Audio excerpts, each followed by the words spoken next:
is going to be a second wife. Or as a matter of fact, that guy automatically made me a side chick. Guess what? Stick and stay to the end because you don't want to miss any of these juicy details. All right, so first let me start with Mr. Brother, because since he was the first I met when I came to Japan, Mr. Brother man, you know, he actually, both of them, I met both on a train. Anybody calm down, step by step, little by little. Let's get into the story.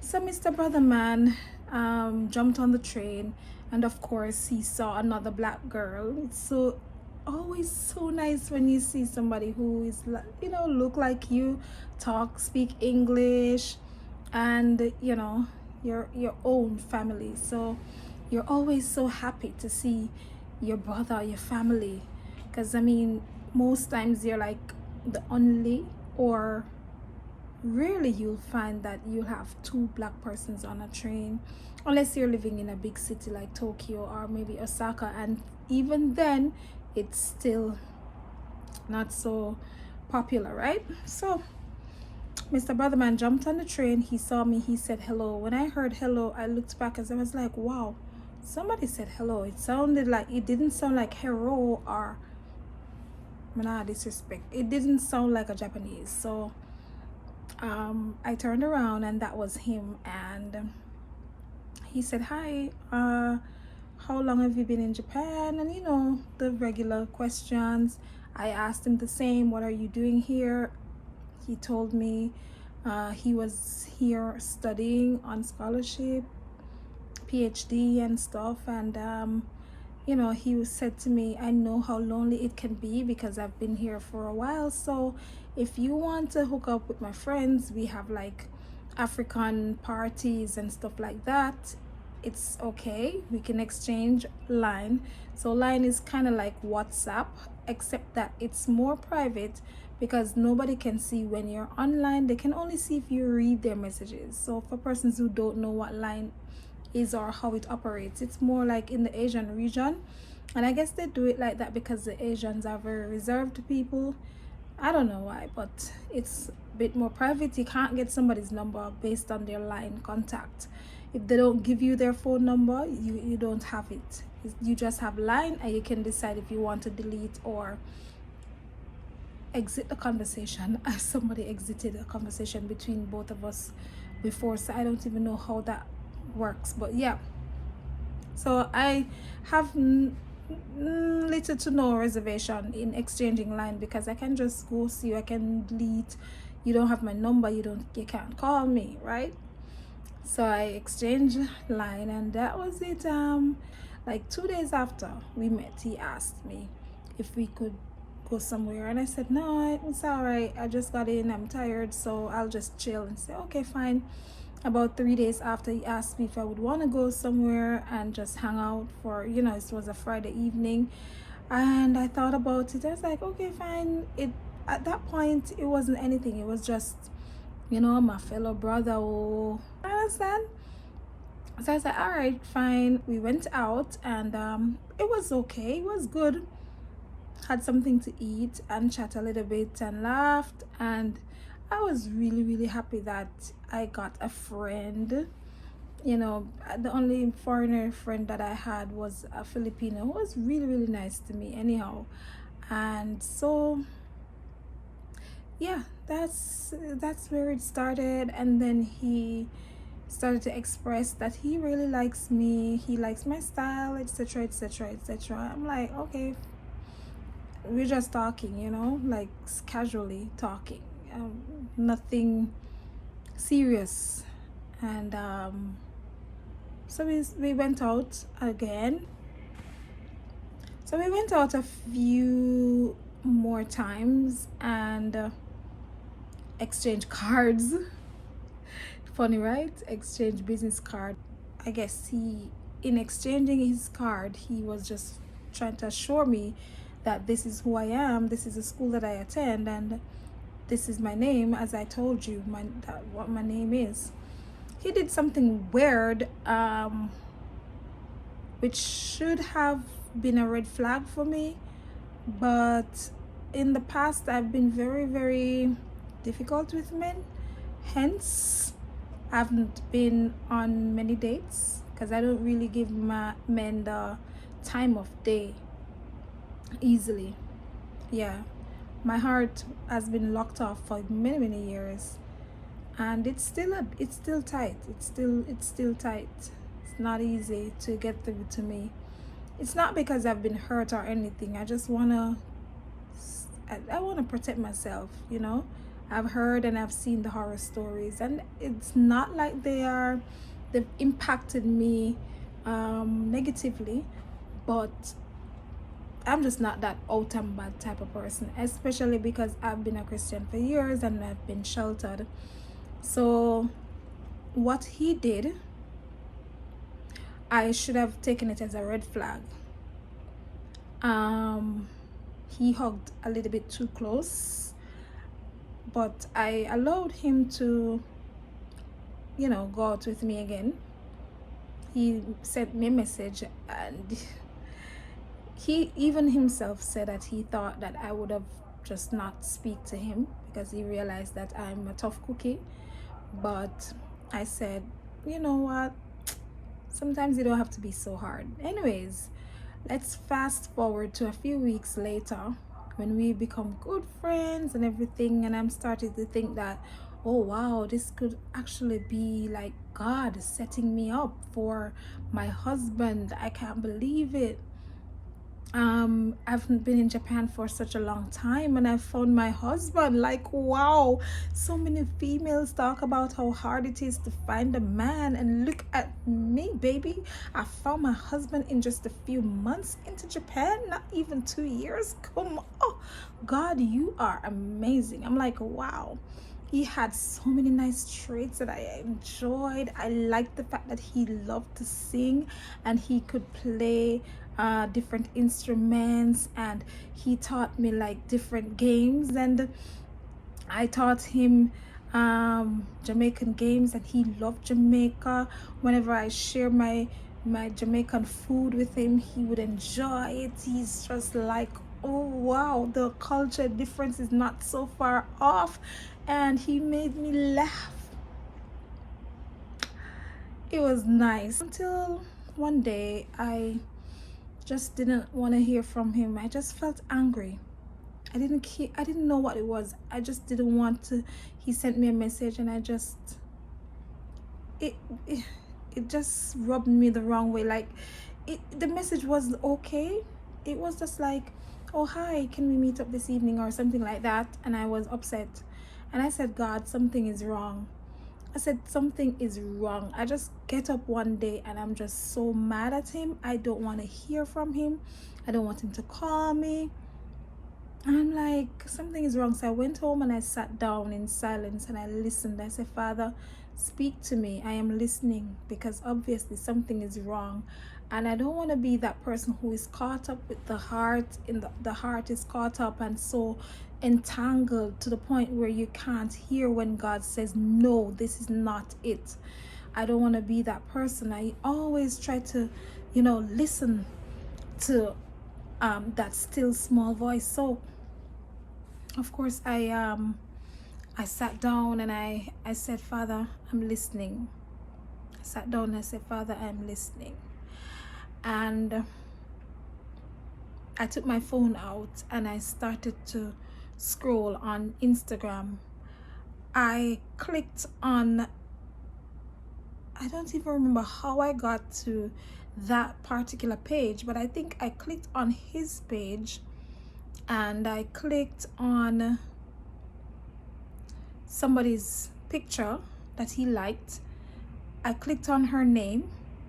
I started to scroll down on her pictures, down to the bottom, not even on his page, on that person's page, and I found that was his wife. I've never heard that name in my entire life. I've never seen a picture or anything. I don't know how I got there, But I got there and the Lord revealed it to me. Nobody can tell me say God isn't real, and it wasn't God who had revealed this to me. Nobody, I knew nobody in Japan that could tell me that, hey, you need to look at this and blah blah blah. God himself.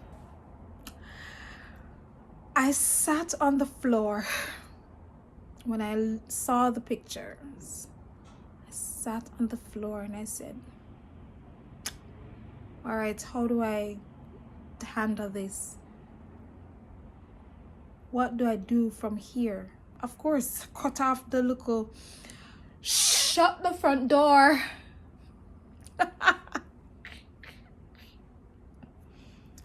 But I'm like,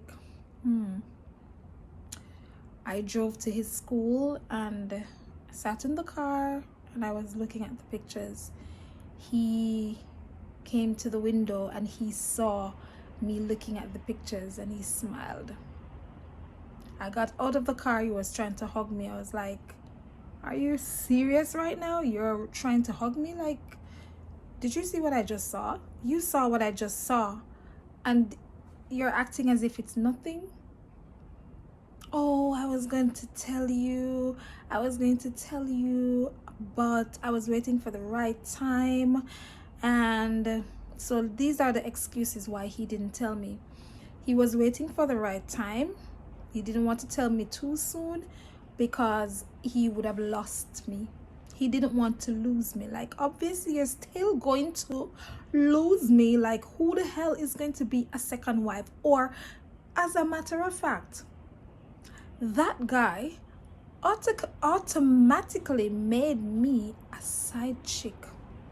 The nerve of him.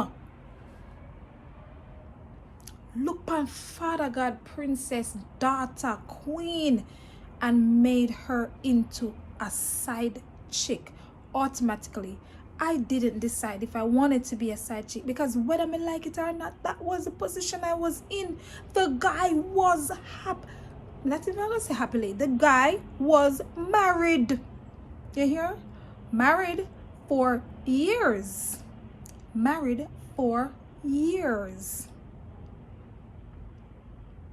He didn't let me choose if I wanted to be in that position. And that's the hurtful part of it. He didn't let me choose. He placed me into that position automatically. And I know who I am. I know what I deserve. And I knew that that was not for me. Queen Katie? Like, hell no. So, of course, he went on to tell me, you know, the whole story of the marriage is not working and they're gonna get a divorce. And he was probably thinking, one bag of lie, the lies them twist up till him twist up himself. He was going to tell me after the stuff started to process or went through or blah blah whatever. He tried to reassure me that he and his wife had nothing going on and it's okay. It's okay. Just let us continue. Let us move further into a relationship and I want to make you my wife. We'll get married in Jamaica. Of course, this guy loved Jamaican stuff, loved Jamaica, loved Jamaican people. So at one point I was like, I think your wife is in on this with you. Because I told him to leave me the hell alone. And he was still, you know, telling me that, oh, we can be friends. At one point I had to tell him, look, if you don't leave me alone, I'm going to tell your wife. I'm going to find a way to tell her and to tell her to tame her man. I don't want you. Leave me alone. And the guy started farm sick. He did actually lose a lot of weight for real. But I'm like, that's not none of my business. I wanted us to probably be friends still. Don't know how that would work. But if he wanted to for us to be friends, I would be willing. But why no want a friend business? I miss him. Nope. No second wife to me thing. So yeah, And then when I decided, okay, all right, maybe, because he wasn't terrible. He wasn't terrible. He had a funny side which I liked, and he was kind to me. So yeah, I was like, okay, if we can be friends. But then he started to push himself again. I'm like, since we can't be friends, we can't be anything. As a matter of fact, I shouldn't even think about being friends with you, because I feel for that woman. Like, what the hell? Yes, I know what you're asking. I know what you're wondering. Did he have children, or does he? Yep. Yes. I only heard about one, but he has other children too. And children with his wife. Yeah. Married with kids.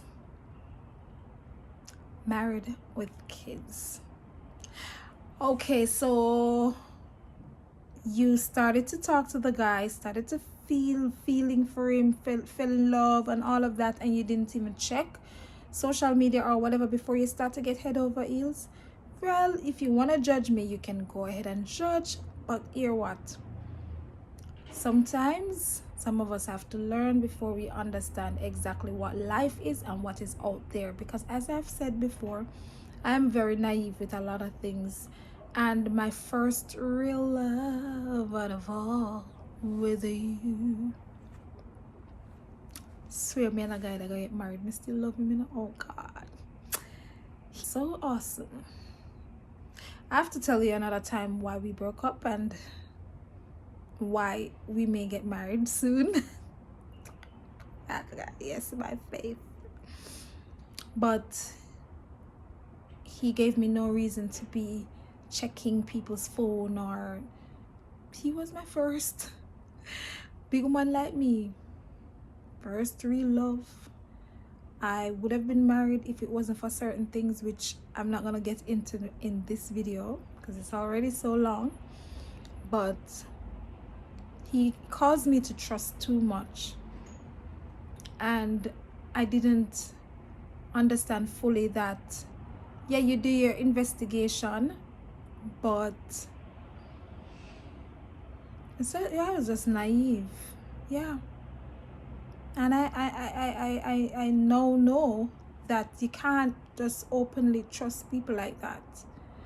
Of course, you give people the benefit of the doubt until they're proven wrong, but I don't try to prove people wrong. Anyways, that was that. I'm not gonna say it was easy to just cut him off, because he was still nice to me, and at one point he got sick, and I felt like if anything should happen to him and I don't try to reach out to him, I think he used the sickness to try to get close to me, because he got better so soon. And I'm like, you know what, I'm just gonna block on everything. You can't tell me if you're sick or nothing. Block, because my heart is too, soft and stuff. So anyway, that was that for that. Yeah, I got rid of the guy. Ask me whatever questions you want to ask me in the comment section. Share it out. Share with your friends. Create awareness. Oh man, how wicked and stay. Them say woman wicked, but what miss? Drop a like if you like the video, and if you're not yet subscribed, remember, hit that subscribe button and the bell beside it, and I'll see you in the next video, because the next one is going to be super spicy, so you don't want to miss it. Turn the bell on. All right, boom, bang, I'm